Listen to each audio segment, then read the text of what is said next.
ថ្ងៃច័ន្ទដើមសប្តាហ៍នេះខ្ញុំចុះមកខាងអូសោមដើម្បីមកថតទីតាំងថ្មីមួយកន្លែងទៀតហើយមានឈ្មោះថា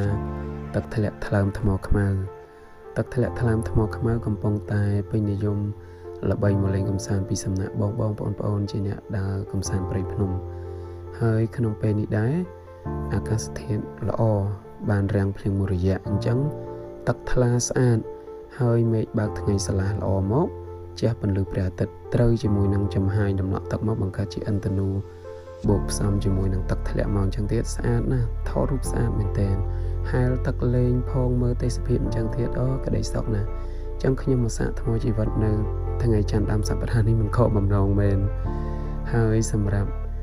ទិសដៅដំណើរកម្សាន្តដែលខ្ញុំប្រុងនឹងរៀបមកលេងនៅទីនេះជូនភ្ញៀវមកទស្សនាលេងកម្សាន្តនៅថ្ងៃទី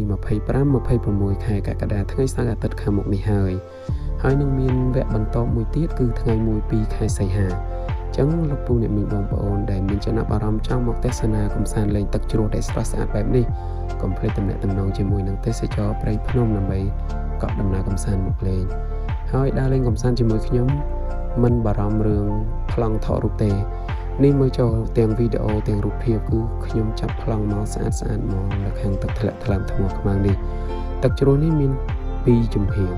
មួយចំហៀងធ្លាក់មកចូលក្នុងថ្មហើយចេញមកក្រៅវិញហើយមួយចំហៀងទៀតធ្លាក់មកពីថ្នាក់កន្លែងហ្នឹងក៏មានលំហែលេងដែរហើយលេងបានដូចគ្នាទាំងសងខាងហើយទឹកថ្លាស្អាតណាស់អញ្ចឹងដំណើរកម្សាន្តមួយនេះគឺងូតទឹកលេងនៅទីនេះគឺចំណាយពេល3ម៉ោងទាំងថតទាំងងូតទឹកលេងអញ្ចឹងមកបបោទាំងងូតទឹកសប្បាយទាំងបានរូបភាពស្អាតបាទអញ្ចឹងកុំភ្លេចទំនាក់ទំនងកក់ធូរទាំងអស់គ្នាបាទសូមអរគុណ